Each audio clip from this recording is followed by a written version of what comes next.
Olá, turma boa. Diogo Silva, atualidades, semana de 7 a 14 de dezembro. Hoje, né, uma quarta-feira, 14 de dezembro, cumprindo nosso ritual, né? Gravar aí os fatos semanais mais relevantes, nacionais e internacionais. Muita coisa para falar, não pode parar, porque as provas, elas levam em conta, né? Tem recesso. Eles não querem saber de recesso. Se fatos importantes ocorrem no mês de dezembro, em época de Natal e Ano Novo, isso será sim cobrado em prova. E em muitos lugares do mundo você tem que levar em conta que não são cristãos e que, portanto, não comemoram aí o Natal do jeito que nos países mais ocidentais. Então vamos lá aí para o próximo slide, dar início à nossa aula.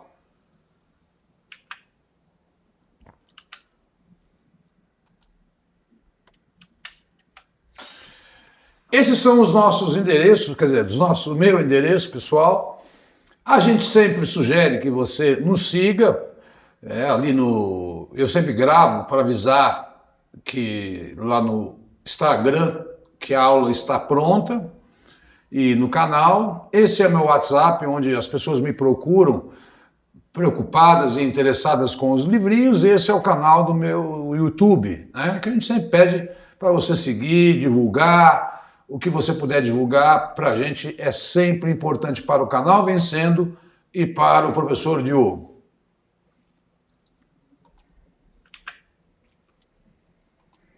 Semana de 7 a 14 de dezembro e vamos aos primeiros fatos. Eu começo sempre por Brasil, né?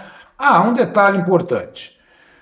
Eu comento a notícia, mas eu tenho um texto, né, que fala daquela notícia, quando eu leio algumas coisas que são importantes, mas eu sempre recomendo para quem está assistindo pela primeira vez, dê um pause, leia, né, aquela notícia. Se você é assinante do canal Vencendo Concursos, você naturalmente recebe esse material também. Maravilha? Então vamos lá.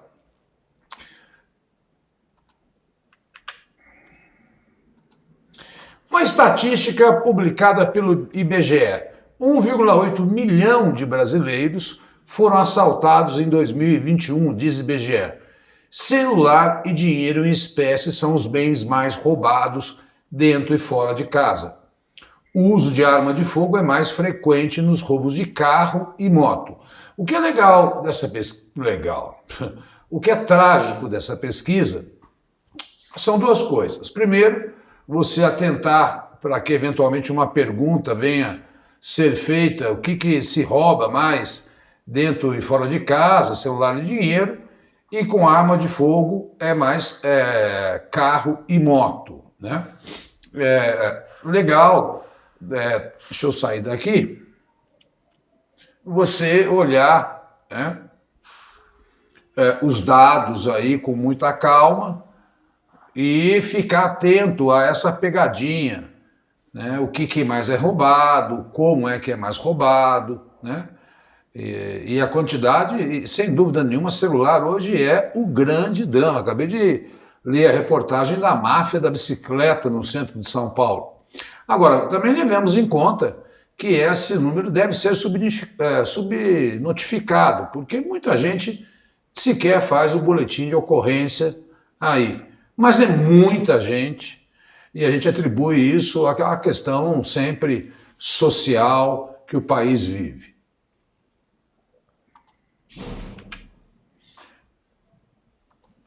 Eu começo sempre por Brasil, né? Aos poucos eu vou anunciar aqui os nomes, porque olha, as provas devem começar a perguntar os nomes dos ministros do novo governo. Já anunciou Fernando Haddad da Fazenda, Rui Costa na Casa Civil, Flávio Dino, ex-governador do Maranhão, na Justiça e Segurança Pública, José Múcio Monteiro na Defesa, Mauro Vieira no Itamaraty, Margarete Menezes na Cultura e outros nomes devem ser anunciados em breve e eu vou trazendo. Luiz Marinho parece que já aceitou o convite, para o Ministério do Trabalho e já foi anunciado que serão 35 ministérios. Você não vai decorar os 35 nomes, mas esse alto escalão, que é o núcleo forte do governo, né? Esse é muito importante você saber. Eles perguntam sim em prova, tá? Obviamente que a gente precisa que isso bata o martelo lá em 1º de janeiro, o que está anunciado. Mas, salvo aconteça uma tragédia ou alguma coisa muito louca, esses nomes não serão aí a gente atualiza, né? Aqui é atualidades. Então mudou, a gente vem aqui e traz para você. Então guardar esses primeiros nomes aí do Ministério do novo governo e conta um pouquinho aí da história de cada um desses novos nomes anunciados.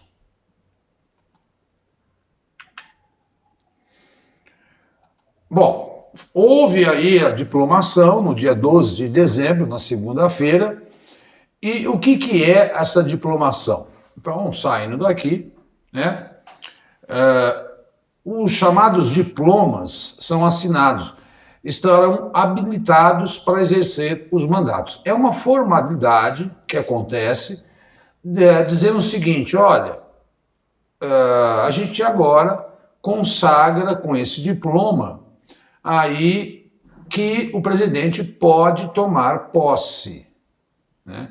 É um documento oficial do Tribunal Superior Eleitoral, presidido por Alexandre de Moraes, que seria, enfim, um atestado da eleição, do resultado eleitoral.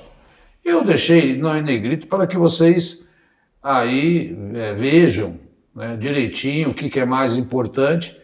E aguardemos a polêmica na posse do dia 1º de janeiro, porque será que o Bolsonaro vai passar a faixa ou não? Como é que será se ele não passar a faixa ao Lula aí no dia 1º de janeiro de 2023, que é o dia oficial que começa o novo governo?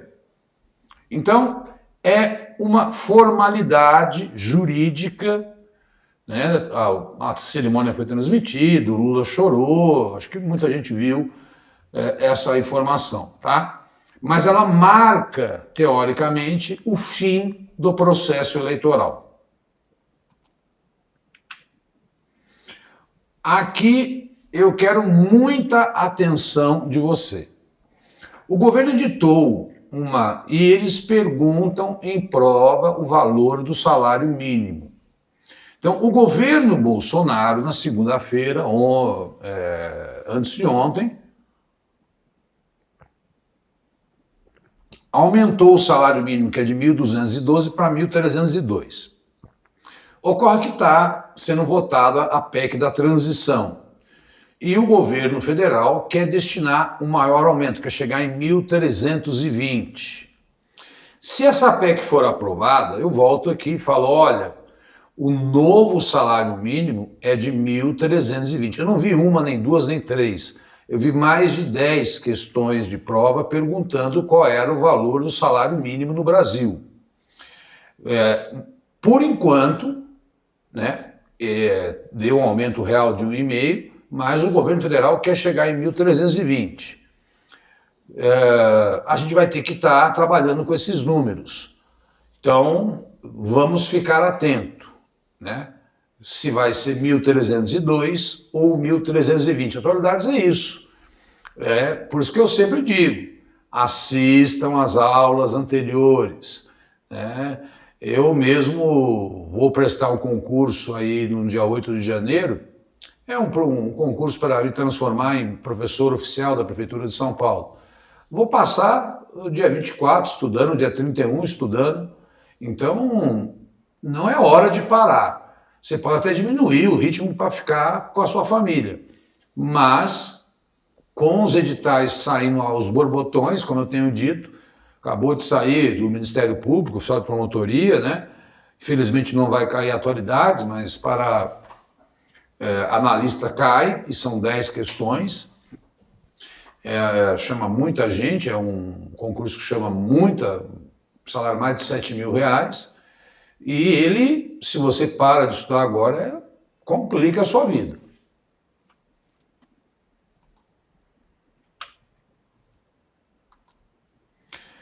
Auxílio Brasil, vou sair daqui. 1 em cada 6 famílias, isso é preocupante, beneficiárias, solicitou o empréstimo consignado. O valor médio do empréstimo corresponde a mais de 4 meses do benefício. Especialistas alertam para o risco do endividamento ainda maior dessa população vulnerável, né? De acordo com a pasta, foram 3.484.000 empréstimos até o início do mês de novembro. O estado foi maior, foi o Rio Grande do Norte. Então, o que isso na prática representa? Bom, representa que o cara vai lá e pega, sei lá, 2 mil reais no empréstimo e aquilo vai ser descontado do auxílio que ele vai receber, que tudo indica que vai ser mantido aí em 600 reais, sendo aprovada a PEC da transição, aumentando mais 150 por criança, até 6 anos. Bom, a pessoa usa esse auxílio para os seus provimentos básicos, né? E se ela, né, precisa desses 600, e aí ela não vai mais receber esses 600 porque vai descontar direto, né? E esse empréstimo é feito na Caixa Econômica Federal, na sua imensa maioria. Ela não recebendo esse valor, a ideia que os analistas têm é que a coisa complique, que a pessoa fique mais endividada ainda, né? Porque realmente as pessoas já vinham endividadas. 8 em cada 10 brasileiros, como eu já coloquei em outras aulas, estão endividados. Isso não quer dizer inadimplência. E isso quer dizer que a pessoa com dívida diminui o poder de compra. Por isso, o terceiro trimestre teve uma queda do PIB. E as pessoas estão aí, 1 em cada 6, se endividando, o que é muita gente.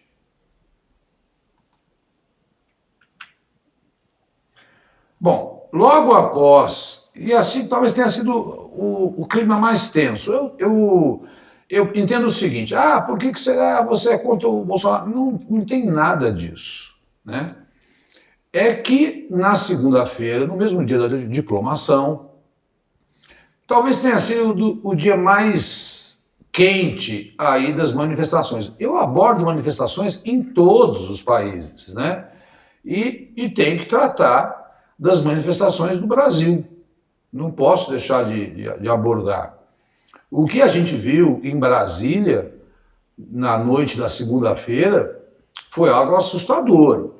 Pessoas que tiveram carros queimados lá perto de um shopping, tentando jogar o ônibus numa via pública, quebrando o patrimônio público, pareciam os black blocs, né?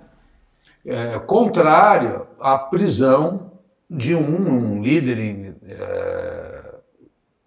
está lá o nome do José Acácio Teixeira Chavante, né, que é apoiador de Bolsonaro. Ele foi preso por atos antidemocráticos e isso levou a uma rebelião aí de várias pessoas.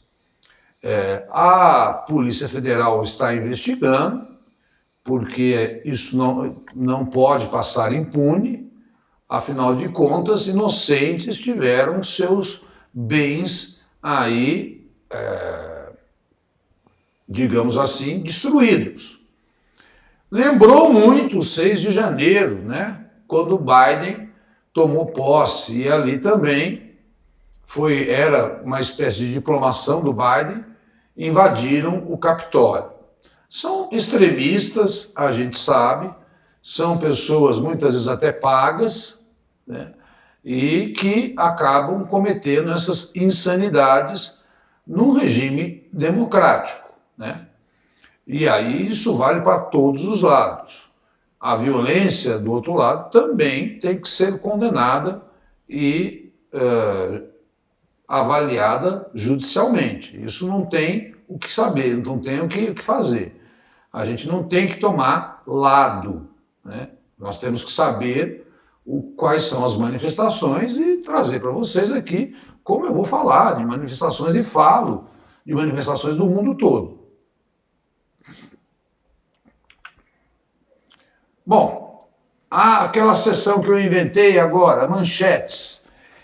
Eu gravei, como eu falei em outras aulas, a estrela do basquete Brittney Griner, ela foi liberada da prisão, ela foi trocada por um mercenário russo que comercializava armas e ela já chegou nos Estados Unidos. Ela jogava a WNBA nos Estados Unidos e chegou com uma espécie de um narguilé de maconha, de cannabis, que ela dizia que era medicinal, e foi presa, mas houve a troca. Isso é comum na guerra da Ucrânia, vira e mexe a troca aí de prisioneiros políticos. Essa é antiga, esqueci de colocar nas outras aulas. Baguete francesa declarada patrimônio imaterial da humanidade, né? Isso para valorizar as padarias tradicionais que estão fechando na França. São Paulo tem evento mundial, o maior evento mundial de sinofilia, que é a adoração a pets, né? O que me impressionou é que o mercado de pets movimenta 200 bilhões de dólares por ano. E o Brasil tem 5% desse mercado. Foi o maior evento do mundo, né? Que ocorreu em São Paulo essa semana.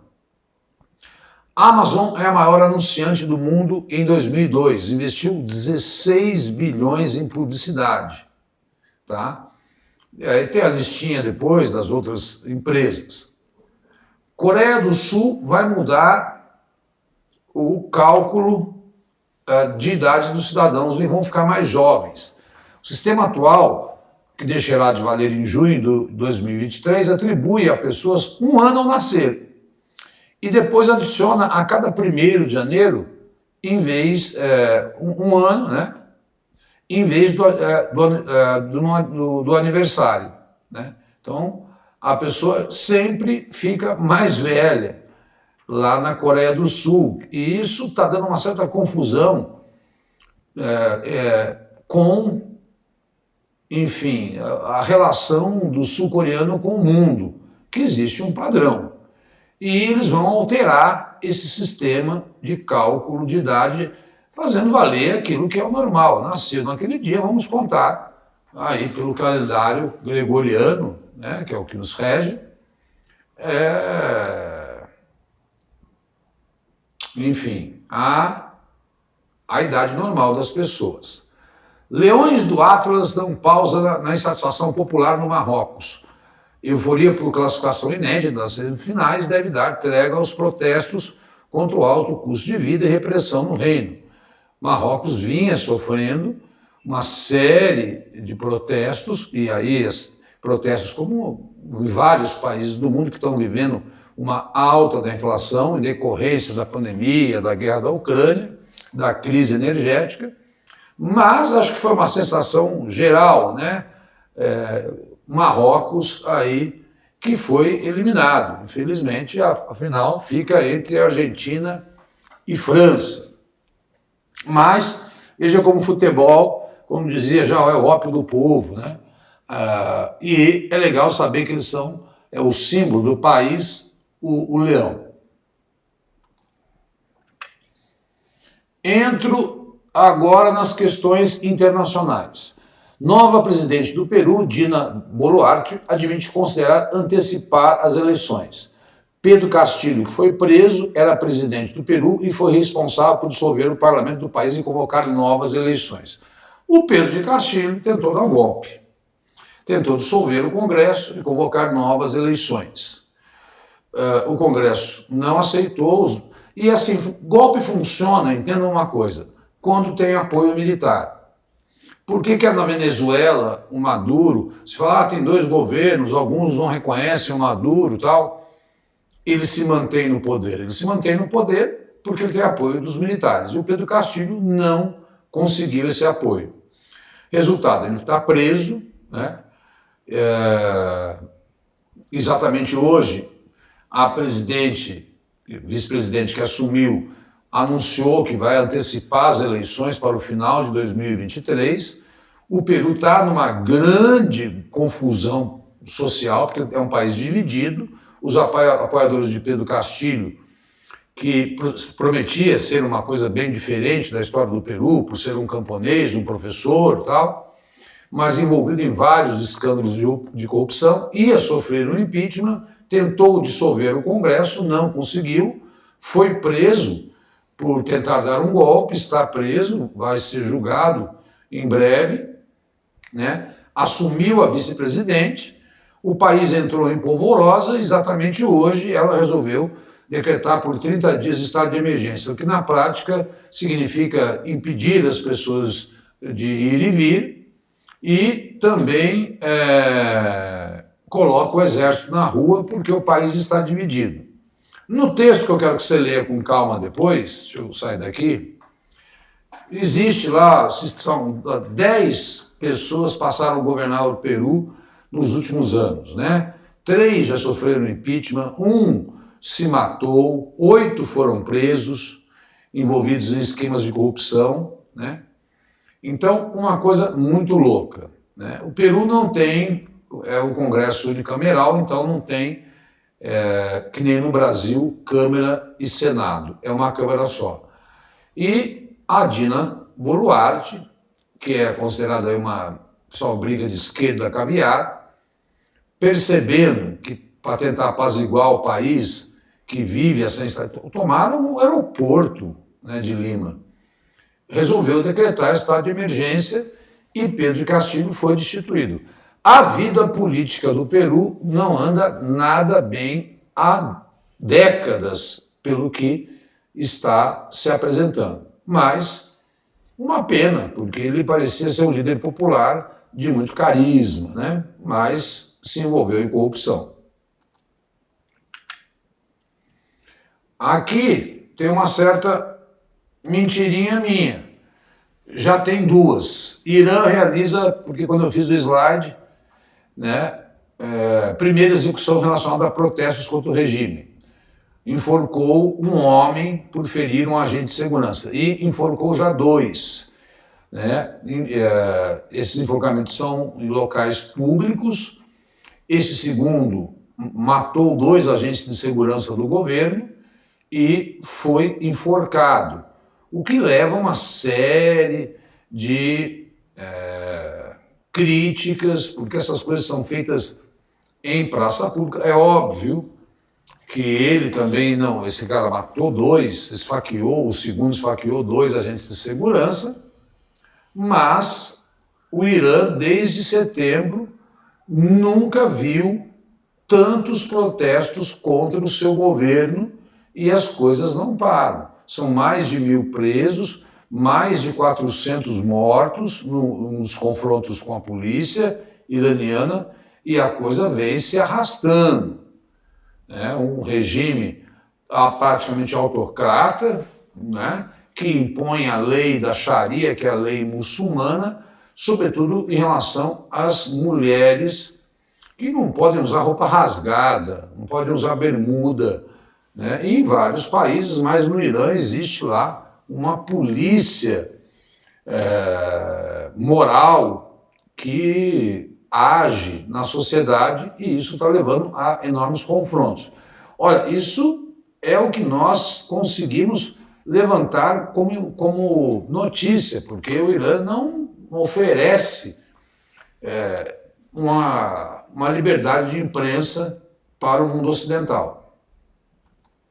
Mas já são 2. Aqui uma correção. Eu gravei outro dia que estava 50-50, mas saiu o resultado da Geórgia e o senador democrata Rafael Warnock foi reeleito, o que dá 51 cadeiras para os democratas e 49 para os republicanos. Se ficasse 50-50, a Kamala Harris, que é a vice-presidente, ela é também a presidente do Senado. Ela teria que dar o voto de Minerva. Para os democratas foi uma vitória significativa, que agora não precisa mais que a Kamala Harris se posicione, eles já têm maioria.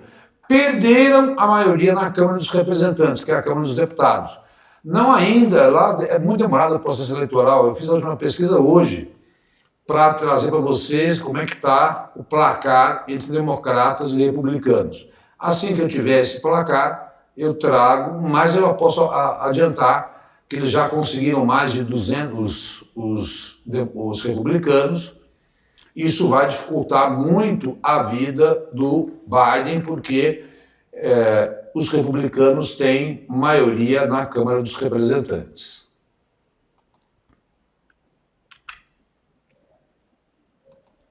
Bom, países lançam pacotes de investimento no pós-pandemia. Estados Unidos investirão 1 trilhão nos próximos anos. China, 1,5 trilhão de dólares, né? Então, veja, os países, isso é uma coisa meio que assim, quem é que está se desenvolvendo no mundo? Quem investe em infraestrutura, em tecnologia, em educação. Então, a União Europeia, 300 bilhões. O Reino Unido, aumentaram uma média de 2,7% do PIB. A Alemanha, 190. Já a China, 1 trilhão para 1.300 novos projetos, principalmente na área de inteligência artificial. Os americanos estão correndo atrás, em especial, aí, da questão dos chips, né? Que a China tem um domínio muito forte nessa área.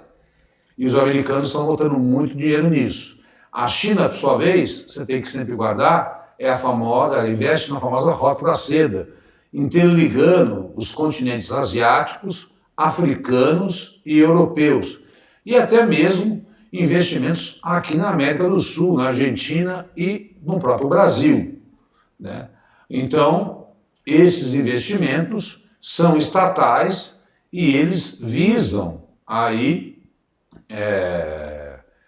movimentar a economia, tá? Então aqui saiu essa manchete, é importante saber, isso é uma prova, qual é o principal setor?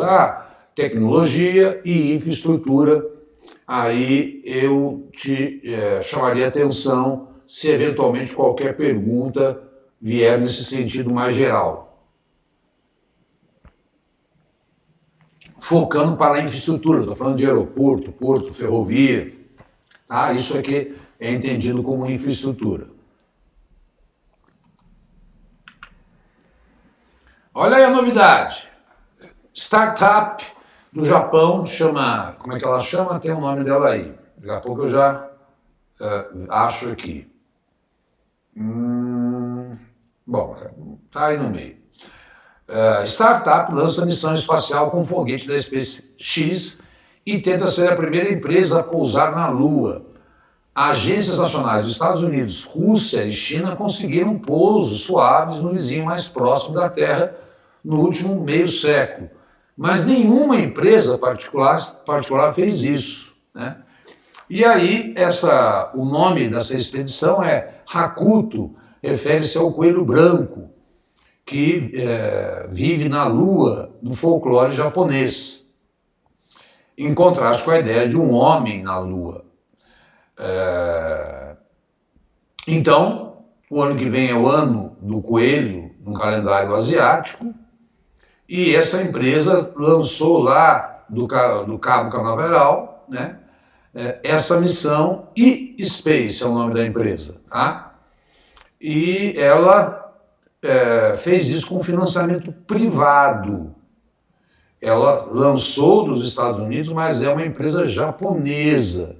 Então, a conquista espacial, agora as viagens espaciais, não estão se transformando só aí em algo estatal. O mundo privado, como eu já falei, tem colocado dinheiro nesses projetos aí.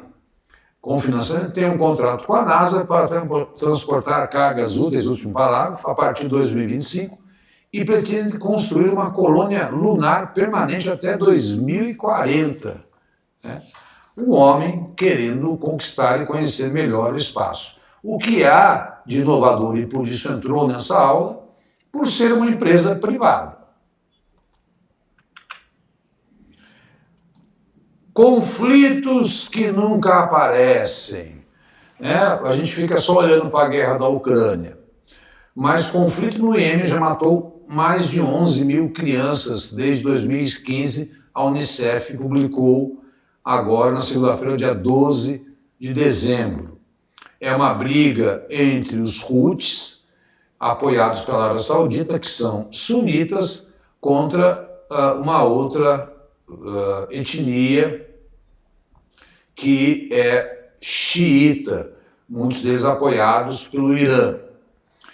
Vale a pena ler a notícia toda, viu, pessoal? Olha lá, os Houthis aliados ao Irã, desculpa, o governo apoiado pela Arábia Saudita, os Houthis são apoiados pelo Irã, os Houthis são xiitas, fazendo a correção aí. A Unicef lançou, na semana passada, um apelo para arrecadar 10 bilhões de dólares para ajudar crianças afetadas por conflitos. Só para o Iêmen seriam destinados cerca de 484 milhões. Segundo a Unicef, cerca de 3/4 da população precisa de assistência e proteção. Estima-se que 540 mil crianças menores de 5 anos sofrem de desnutrição aguda grave no Iêmen. É o pior drama aí hoje no mundo,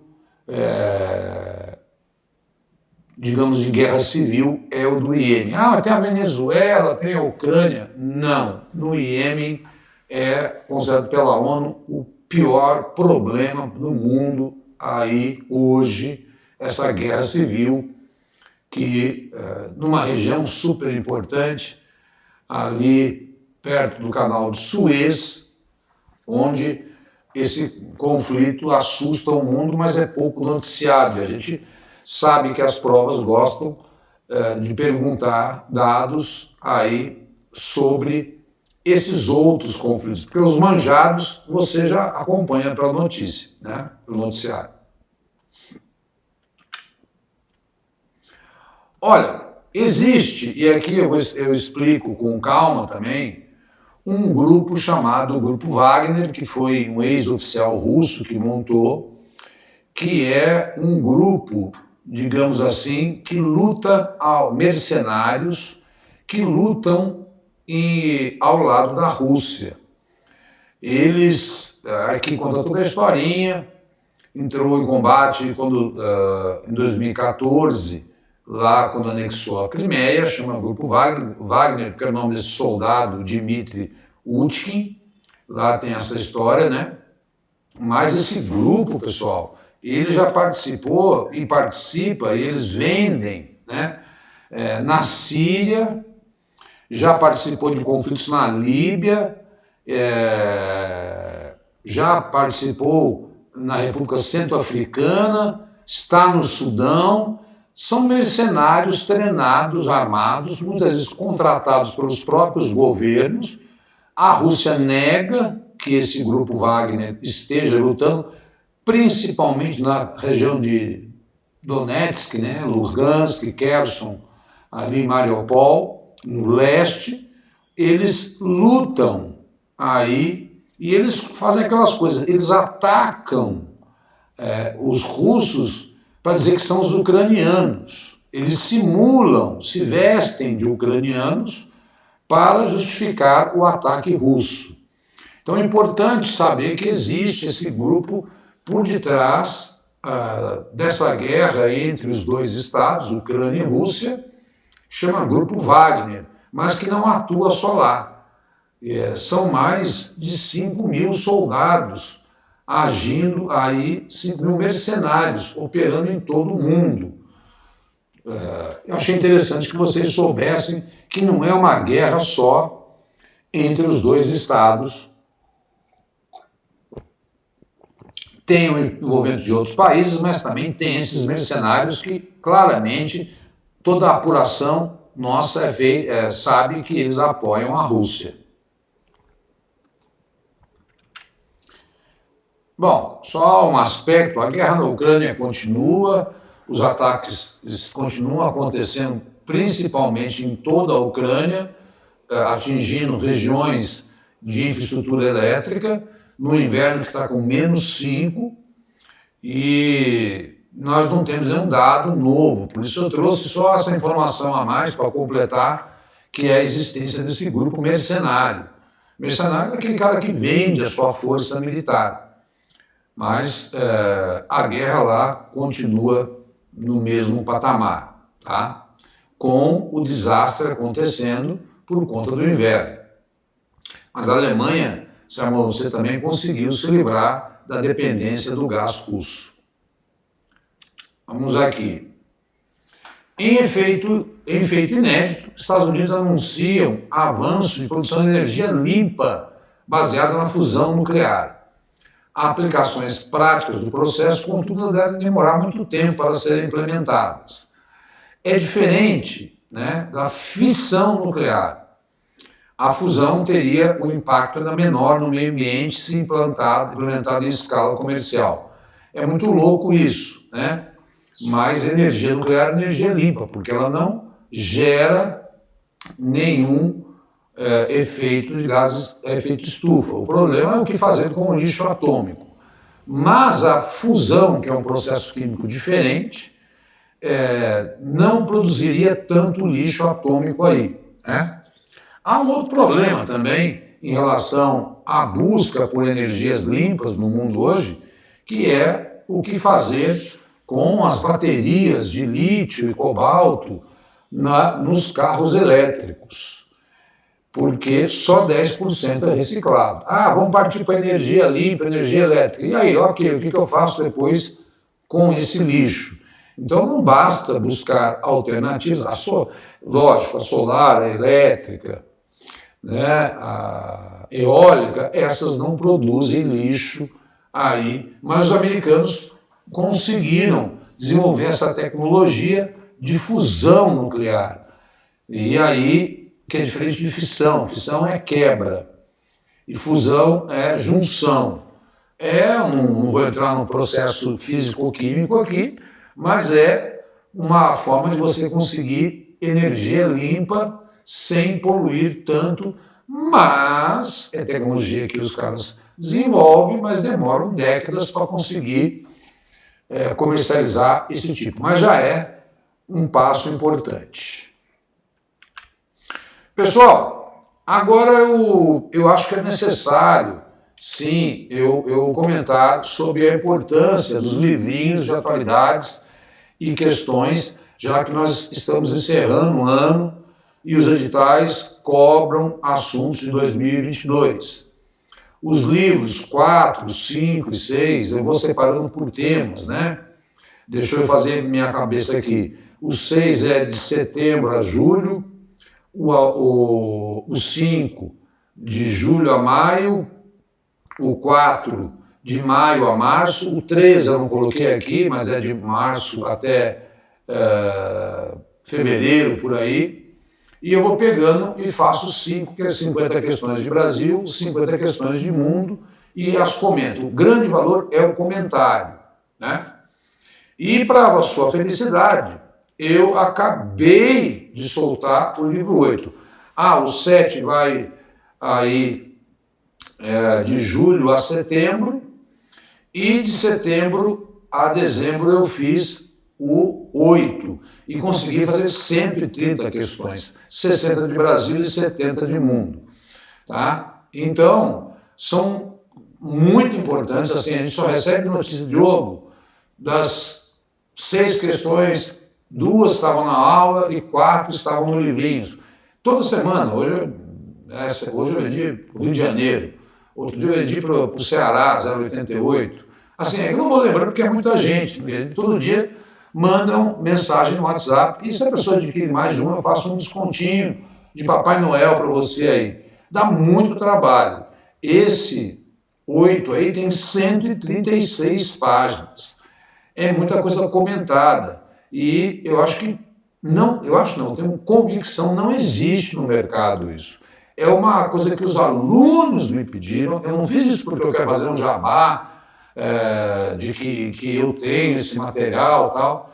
As pessoas pegam aí questões já prontas e as questões prontas não serão repetidas em provas. Daí o grande barato, né? Esse 130 aí, o 8, acho que 120 eu tive que criar, porque não existe no mercado. Diogo, como é que eu faço para adquirir? Tá o link aí, tá no Hotmart, você pode entrar lá. Ou vem falar comigo direto pelo WhatsApp, sem problemas, está aí no WhatsApp. Manda uma mensagem para mim, se quiser que eu explique melhor e tal. Aí a pessoa manda um Pix, eu faço R$25 por conta do trabalho que eu tenho, né, de produzir esses livrinhos. Mas se a pessoa adquire 3, eu dou um bom desconto. Né? É só mandar um WhatsApp para mim, que se eu não estiver gravando aula na hora, logo em seguida eu respondo. Mas também pode ser pelo Hotmart. Pode ter uma taxa um pouquinho maior, né? Comigo é direto, eu mando em PDF, que é a forma mais barata de você ter aí estudos. O rapaz que adquiriu é um cara do Rio de Janeiro que vai prestar para a GCM de Americana, que paga quase R$8.000 o salário. Tá? Esse é meu WhatsApp. Não tenha vergonha, ele foi feito para eu trabalhar mesmo. Tá? E aqui, para encerrar, a gente sempre chama a atenção, e aí, eu acho que assim, não tem o que dizer. Entra lá no canal do Vencendo Concursos, que você vai observar a quantidade de vídeos, de dicas, de aulas. Eu, por exemplo, aqui não é jabá, que é aula mesmo. Né? Toda semana sobe uma aula minha. E não é para ficar dando oi, nem cantando musiquinha durante a aula e ficar mandando um abraço, porque não se trata de uma live e nem de algo propagandístico, mas sim de um conteúdo para a sua preparação em atualidades. Agradeço de coração, né? A semana que vem, 21, eu estou aqui, né? E aí te desejo um bom Natal. Enquanto isso, vamos tocando barco. Tem muito concurso aí aberto, é só olhar em qualquer... O G1 tem lá a lista completa de todos os concursos abertos. Dá uma pesquisada. Tá vendo? Tem gente do Rio de Janeiro desejando mudar-se para São Paulo, para o interior de São Paulo, porque vai ganhar um salário de 8 mil. Eu acho que a gente tem que procurar adequar a nossa vida nesse momento de tanta instabilidade econômica. Um forte abraço, que eu bati aí os 42 minutos e não quero te encher muito. Fica com Deus. Tchau, tchau.